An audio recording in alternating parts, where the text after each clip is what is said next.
Good morning and welcome to day one of Chicago Marathon training.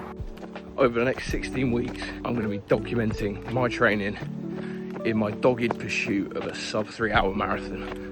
I'm going to be running further than I've ever ran in a week before and attempting sessions that I've never attempted before. And the training for that day in mid-October all starts here on a cool but windy late June morning with an easy 60-minute run.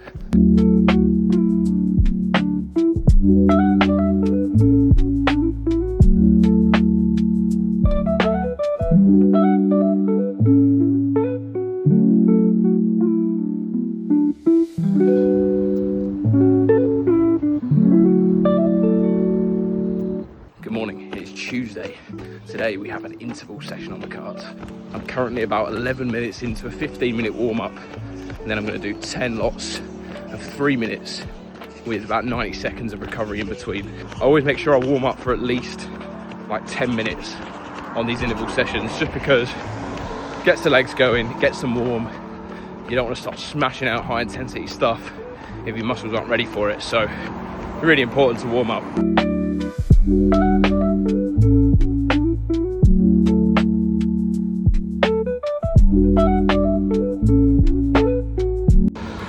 First 2 reps done. I think I hit pretty even splits in both of them.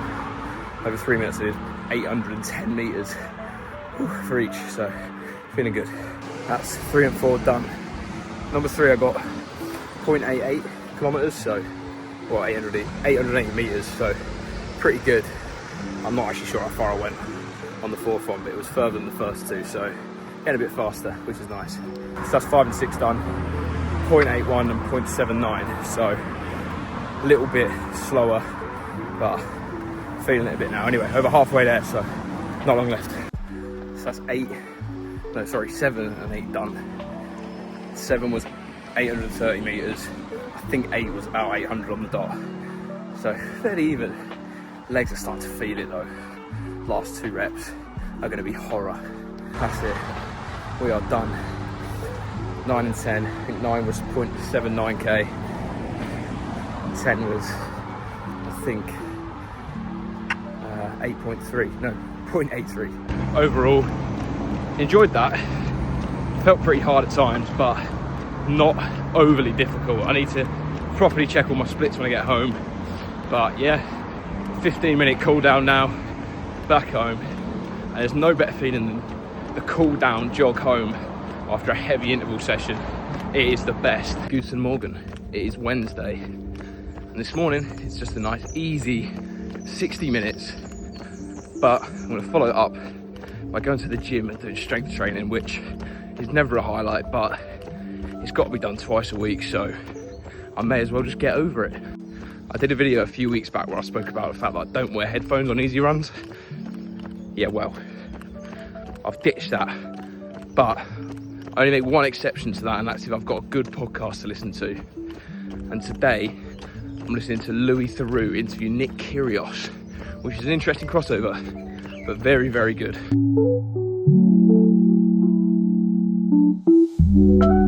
The reason why I normally don't listen to music on my easy runs is just because it's nice to switch off from the noise and just sort of fall into almost like a meditative state, good word, of not really thinking about anything. Or maybe you are thinking about stuff, but it gives you the space to do that rather than, listening to music or even a podcast where there's just bang, noise in your head. So it's quite nice. I'd highly recommend it.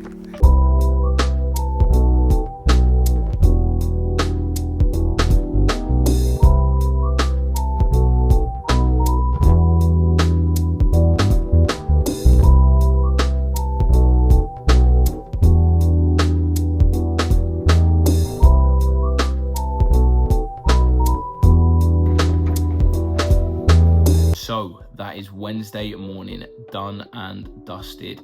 Easy 60-minute run, followed up by mobility in the gym, and then a run home from the gym. So in total, banked just over 12 kilometers. Good morning's work, if you ask me. Nice out there, but very muggy, humid still. That's the only thing about training in the summer is, obviously the weather's nicer, but it's just sweaty. It's horrible. You have to wash things constantly. I am never not doing a washing machine cycle at the minute. It's a joke. So yeah, is what it is. Means that by the time Chicago comes around though, and the weather's a bit cooler, having done most of my training in pretty warm weather, hopefully that will serve me well, but remains to be seen. In case anyone's wondering or is interested, you weren't and you're not, but this is what I typically tend to eat. This is a pretty standard lunch for me. I have got some scrambled eggs on toast. This is what I tend to eat when I'm working from home. Easy to rustle up, and then I'll put a bit of sweet chili sauce on it as well. I may lose some of you at that point, but sweet chili sauce is class. So I showed you my lunch earlier. I thought, why not keep up with the theme?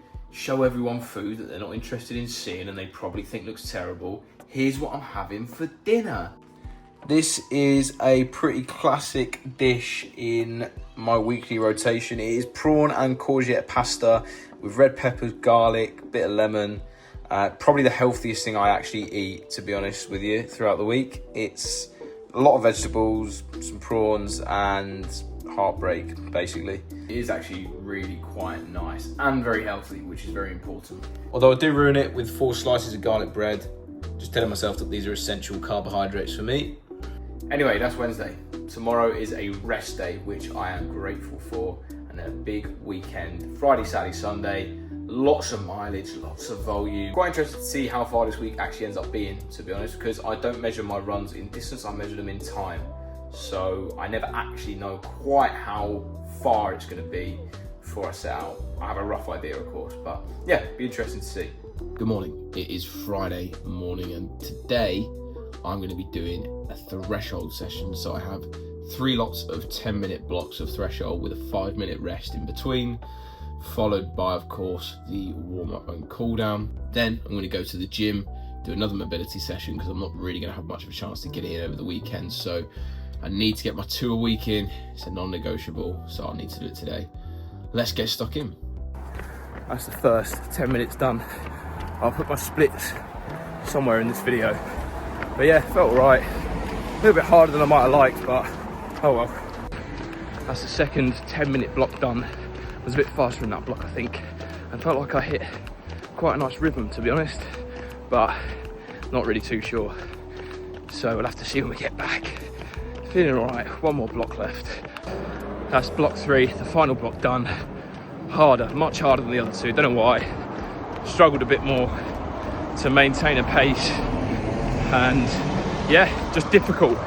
I am trying to get into the whole effort level over pace mindset, but as someone who values what goes on Strava immensely, that is quite difficult.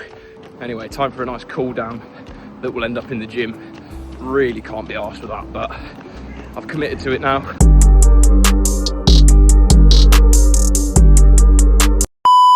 Just had to go Sainsbury's and back because I got home and realised we didn't have any milk, so ran back home with a full pinter. Nice.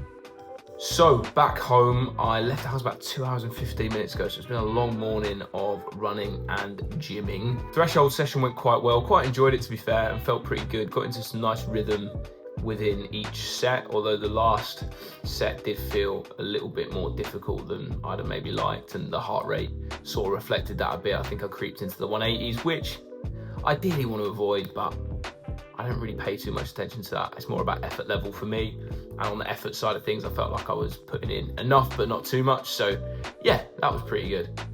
Then gym session, standard mobility. I try and get in and out as quickly as I can, to be honest with you. 30 minutes in there, no more, no less. Got everything I needed to do out of the way, jog home, happy days. Here's a bit of an insight into my post-run breakfast. I have this basically every morning, a nice big bowl of Alpen with some milk, protein yogurt, banana. Simple but effective. I thought I'd do some quick insight into the daily supplements that I use. So, kicking things off with omega-3. I use this for heart health. I take 2 of these a day. It's quite good for your heart. We don't get enough fish in our diet here in the Western world, generally speaking, so this is a good supplement for us Brits. I also have creatine, which I take 3 of these a day, which is the recommended dose. Sounds like a lot, but it's very, very good for your muscles, and I imagine helps you to stay injury free. At least I've been injury free since I've started taking it. I have a classic daily multivitamin there. Take 1 of these a day, nice and simple. And then before bed, I'll take 1 of these, a zinc and magnesium. It's meant to help you sleep, although according to my Whoop, it actually harms my recovery. So anyway, I still take them. 1 just before bed, half an hour or so before bed. And of course, the main event, Pirates hay fever tablets. I am getting cooked at this time of year. I also have glutamine here, and if I'm honest, I don't really take this very often at all. You're meant to take it about 45 minutes before intense exercise. So in theory, I could take it before my interval sessions, but I just don't, because I wake up and I just go and do my interval sessions almost immediately. I have taken it before the 2 marathons that I did this year. Don't really know how much difference it made, but you know, marginal gains in that. Good morning. It is Saturday morning, my favourite time of the week, because there's so much potential ahead for the weekend. And I'm on a 40-minute easy run this morning. It's so humid already. It's like 7 AM. It's gross and windy, so not particularly having a great time right now, but we move.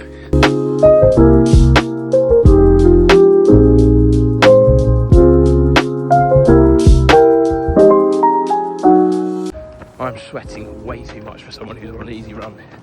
Just finishing up, but it's so grim out here. Tomorrow's long run is going to be pain. Good morning, it is Sunday, and that means long run day. We are officially back.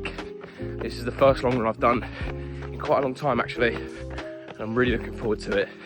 Well, I mean, looking forward to it, I'm currently doing it. But today we've got 35 minutes easy, 35 minutes steady, 35 minutes marathon pace, so a grand total of 1 hour and 45, not too bad. And yeah, we're just doing loads of laps of one park in true Conor Lawson style. Adding marathon pace stuff into my long runs genuinely, I think, changed the game a bit for me this year. Before that, all my long runs would be done at the same pace, easy, but adding some variety in really gets you simulating the marathon conditions well. You know, going at marathon pace on tired legs, that sort of thing. So it's very, very beneficial. If you're a more experienced runner, that is, I would really recommend it.